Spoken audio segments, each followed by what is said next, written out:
नमस्कार दोस्तों, स्वागत है आपका क्राइम बॉक्स में। दोस्तों, आज मैं जिस अपराध के बारे में आपको बताने जा रहा हूं वो वारदात नोएडा की थी। तो चलिए दोस्तों, जानते हैं इस वारदात के बारे में बिल्कुल विस्तार से। दोस्तों, 19 जुलाई 2014 को शाम करीब 6:45 नीरज के मोबाइल फोन पर उसके जीजा नितिन का फोन आया, जिसमें उसने बताया कि मेरा और पारुल के बीच झगड़ा हो गया है, अब हमारा सब कुछ खत्म हो गया है। इसके बाद फोन कट गया। इतना सुनते ही नीरज परेशान हो गया कि जीजा ये किस तरह की बातें कर रहे हैं। उसने महसूस किया कि फोन करते समय जीजा की आवाज में घबराहट थी। नीरज जानना चाहता था कि ऐसा क्या हो गया जो उन्होंने इस तरह की बात कह दी। जानने के लिए उसने नितिन को फोन लगाया, लेकिन किसी वजह से उनसे उसकी बात नहीं हो पाई। नितिन पत्नी पारुल और 4 साल की बेटी आयुषी के साथ नोएडा सेक्टर 120 स्थित प्रतीक लोरियल अपार्टमेंट के फ्लैट नंबर E402 में रहता था। बात गंभीर थी, इसलिए नीरज ने ये बात अपने पिता सुरेंद्र कुमार को फोन करके बता दी। सुरेंद्र कुमार धीपरवाड़ा रेवाड़ी हरियाणा में रहते थे। रेवाड़ी से नितिन का फ्लैट बहुत दूर था। जल्द फ्लैट पर पहुंचना उनके लिए असंभव था, इसलिए उन्होंने भी दामाद से बात करने के लिए कई बार फोन किया, लेकिन किसी वजह से उनकी बात ना हो सकी और ना ही बेटी पारुल से कोई संपर्क हो सका। सुरेंद्र कुमार भी इस बात की चिंता कर रहे थे कि बेटी और दामाद में से किसी का भी फोन क्यों नहीं लग रहा है। नितिन ने नीरज से फोन पर जो शब्द कहे थे उससे उन्हें यह अंदेशा हो रहा था कि कहीं उन लोगों के साथ कोई अनहोनी तो नहीं हो गई। इस तरह की तमाम आशंकाएं उनके मन में आ रही थीं।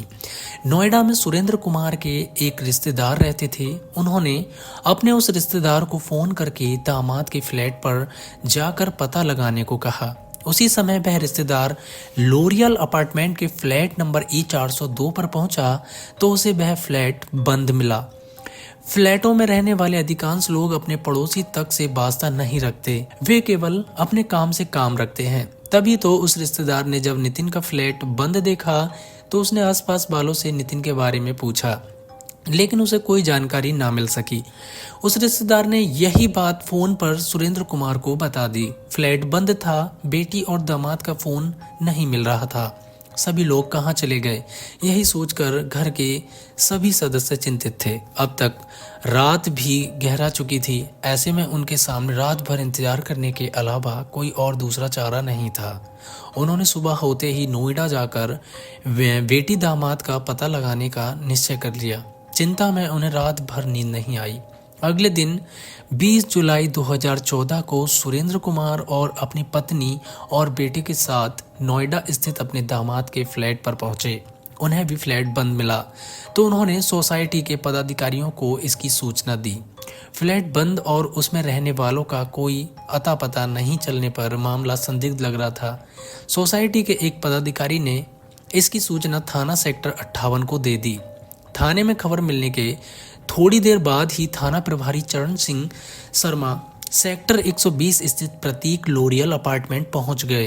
तब सोसाइटी वाले पुलिस को उस फ्लैट के पास ले गए जिसमें नितिन परिवार के साथ में रहता था।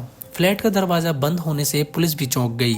फ्लैट खोलना जरूरी था, उसके बाद ही नितिन और उसकी बीवी बच्चे का पता लग सकता था। वहां मौजूद लोगों की मौजूदगी में थाना प्रभारी ने नितिन के फ्लैट का ताला तोड़कर अंदर घुसे तो उन्हें तेज बदबू का एहसास हो गया। फ्लैट का नज़ारा चौंकाने वाला था। जमीन पर बिछे गद्दे पर नितिन की 4 साल की बेटी आयुषी मरी हुई पड़ी थी। नातिन की लाश देखकर सुरेंद्र कुमार और उनकी पत्नी जोर जोर से रोने लगी। बच्ची की लाश मिलने के बाद पुलिस नितिन और पारुल को ढूंढते हुए फ्लैट की लॉबी में पहुंची तो कुर्सी पर 28 वर्षीय पारुल की लाश मिली, लेकिन नितिन फ्लैट में नहीं मिला। दोनों लाशों से तेज बदबू आने से लग रहा था कि उनकी हत्या कई दिनों पहले की गई थी। मौके पर चाकू और फर्श पर खून के धब्बे थे। पारुल के हाथ पर भी काटने का निशान था। घटनास्थल की स्थिति से लग रहा था कि पारुल की हत्या चाकू से ही की गई थी और उसकी बेटी आयुषी का गला घोटा गया था। नितिन के गायब होने से सभी का अनुमान था कि ये सब उसी ने किया होगा। पारुल के माता पिता ये नहीं समझ पा रहे थे कि नितिन की घर गृहस्थी जब ठीक से चल रही थी तो ऐसी क्या बात हो गई कि उसने उनकी बेटी और नातिन को मार डाला। अपार्टमेंट में रहने वाले जिस किसी ने भी सुना कि फ्लैट नंबर E402 में 2 हत्याएं हुई हैं, वह उसी ओर चल दिए। उधर दोहरे मर्डर की सूचना थाना प्रभारी ने वरिष्ठ पुलिस अधीक्षक डॉक्टर प्रीतिंदर सिंह को दी, तो वह भी थोड़ी देर में मौके वारदात पर पहुंच गए। पुलिस ने बारीकी से फ्लैट का मुआयना किया तो वहां से सभी सामान अपनी अपनी जगह रखे मिले।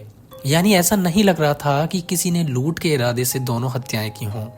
ऐसा लग रहा था कि हत्यारे ने पारुल की मर्जी से फ्लैट में एंट्री की थी और दोनों की हत्या कर उनको आसानी से ताला बंद करके चला गया था। हत्यारा पारुल का कोई परिचित ही रहा होगा।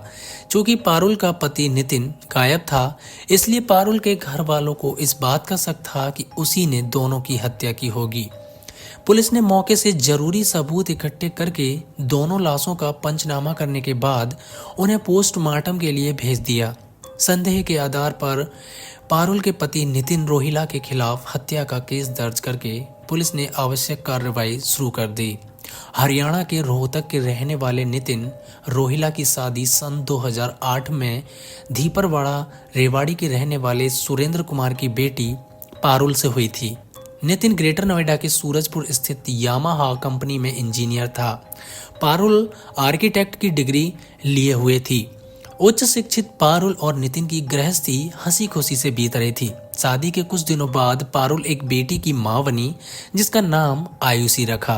बेटी के जन्म के बाद दोनों बेहद ज्यादा खुश थे। नितिन ने नोएडा के सेक्टर 120 स्थित प्रतीक लोरियल अपार्टमेंट में एक फ्लैट किराए पर ले रखा था। वहीं पर वह पत्नी और बेटी के साथ रहा करता था। पारुल हाउसवाइफ थी। पति के ड्यूटी पर जाने के बाद वह बेटी के साथ घर पर मस्त रहती थी। पुलिस नितिन रोहिला की तलाश में जुट गई। वह यामाहा कंपनी में नौकरी करता था। वहां जाकर पुलिस ने पता किया तो जानकारी मिली कि 17 जुलाई को नितिन ने तबीयत खराब होने की बात कहकर ऑफिस आने से मना कर दिया था। यानी वह 16 जुलाई तक ऑफिस आया था, उसके बाद नहीं आया था। पारुल और आयुषी के सब देखकर लग रहा था कि उनकी हत्याएं 3-4 दिन पहले की गई थीं। कई दिनों से नितिन के ऑफिस ना पहुंचने पर पुलिस का शक नितिन की तरफ और बढ़ गया। पुलिस मानकर चल रही थी कि हत्या करने के बाद वह फरार हो गया है। पुलिस ने उसके मोबाइल फोन की कॉल डिटेल्स निकलवाई, शायद उससे उसके बारे में कोई सुराग मिल सके। पुलिस नितिन की सरगर्मी से तलाश कर रही थी कि रात 8 बजे पुलिस को खबर मिली कि नोएडा ग्रेटर नोएडा एक्सप्रेसवे के 0 पॉइंट पर एक कार में आग लगी है। सूचना मिलते ही स्थानीय पुलिस और फायर ब्रिगेड की गाड़ी मौके पर पहुंच गई। आधा घंटे की मशक्कत के बाद कार में लगी आग बुझा दी गई। पुलिस ने जांच की तो उस सेंट्रो कार में एक आदमी जला हुआ मिला।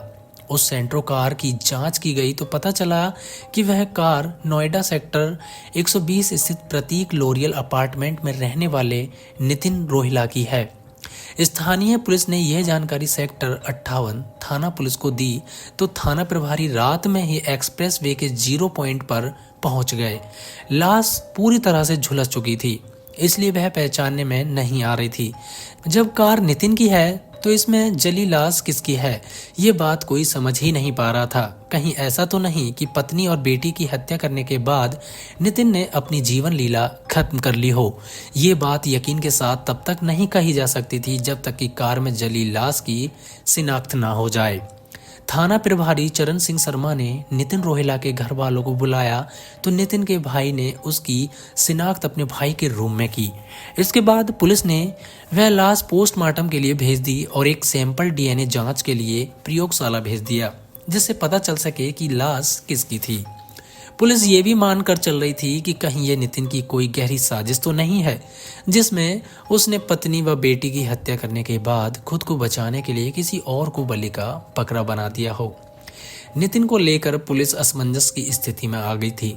पारुल और उसकी बेटी आयुषी की जो पोस्टमार्टम रिपोर्ट आई, उसमें यह बताया गया था कि पारुल की हत्या गला दबाकर की गई थी और आयुषी की मौत भी सांस रोकने की वजह से ही हुई थी। नाक और मुंह बंद करके आयुषी की सांस रोकी गई थी और दोनों की हत्या 16 जुलाई 2014 की रात को की गई थी। नोएडा के जिस अपार्टमेंट में नितिन रहता था, पुलिस ने वहीं से जांच की शुरुआत की। पुलिस के पास नितिन के फोन की कॉल डिटेल्स भी आ चुकी थी। कॉल डिटेल्स के अध्ययन से पता चला कि जिस रात पारुल और आयुषी की हत्या की गई थी, नितिन के फोन की लोकेशन प्रतीक लोरियल अपार्टमेंट की ही थी।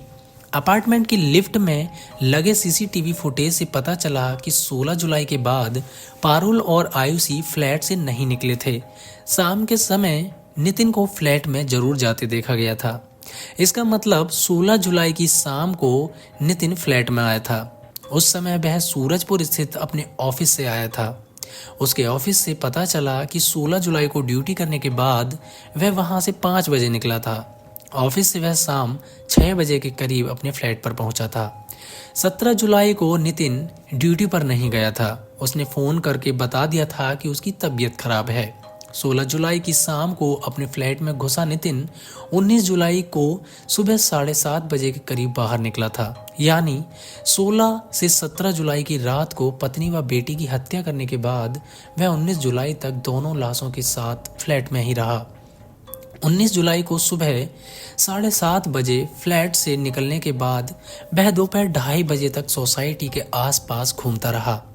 उसी दिन शाम 6:30 बजे वह सीढ़ियों के रास्ते फ्लैट में पहुंचा। 6:45 बजे के करीब उसने अपने साले नीरज को फ़ोन करके कहा कि मेरा और पारुल का झगड़ा हो गया है, अब हमारा सब कुछ खत्म हो गया है। साले को फ़ोन करने के 17 मिनट बाद नितिन लिफ्ट के जरिए बिल्डिंग से बाहर निकला और शाम 7:30 बजे ग्रेटर नोएडा के नालेज पार्क पहुंच गया। यह सारी जानकारी उसके फ़ोन की लोकेशन की जांच के बाद मिली। इसके आधे घंटे के बाद 8 बजे Noida greater Noida express way के 0 पॉइंट पर उसकी सेंट्रो कार के जलने की खबर मिली। पुलिस ये नहीं समझ पा रही थी कि 16 से 19 जुलाई तक नितिन फ्लैट में रहकर क्या करता रहा, जबकि वहीं पर उसकी पत्नी और बेटी की लाशें पड़ी थीं। 19 जुलाई को फ्लैट से उसका बाहर जाना और 7 घंटे बाद फ्लैट में वापस आने का ये संकेत मिल रहा है कि उसने लाशों को अपार्टमेंट से बाहर ले जाने का प्लान बनाया होगा। लेकिन चौकस सुरक्षा व्यवस्था को देखकर उसका प्लान चौपट हो गया होगा, इसलिए वह 7 बजे के करीब वहां से अकेला ही चला गया। नितिन के भाई ने भले ही जली हुई कार में मिली लाश की शिनाख्त नितिन के रूप में कर दी है, लेकिन पुलिस को अभी भी यही संदेह है, तभी तो उसने डीएनए जांच के लिए सैंपल भिजवाए हैं। अगर डीएनए जांच में इस बात की पुष्टि हो जाती है कि कार में मिली लाश नितिन रोहिला की थी, तो ये स्पष्ट हो जाएगा कि पत्नी और बेटी की हत्या करने के बाद नितिन ने भी सुसाइड कर लिया है। और अगर डीएनए जांच रिपोर्ट नितिन के अलावा और किसी आदमी की निकली तो पुलिस के लिए एक नई मुसीबत खड़ी हो जाएगी। फिर उसे नितिन को तलाशना होगा। इसके बाद ही पता लग सकेगा कि उसने खुद को बचाने के लिए किस शख्स को अपनी कार में जलाया था। बहरहाल पुलिस के लिए यह मामला अब बहुत पेचीदा हो गया है और दोस्तों इस कहानी का अभी तक अंत नहीं मिला है। फिलहाल दोस्तों इस कहानी का जैसे ही अंत हमें मिलेगा, हम इसकी पूरी जानकारी आपको ज़रूर देंगे।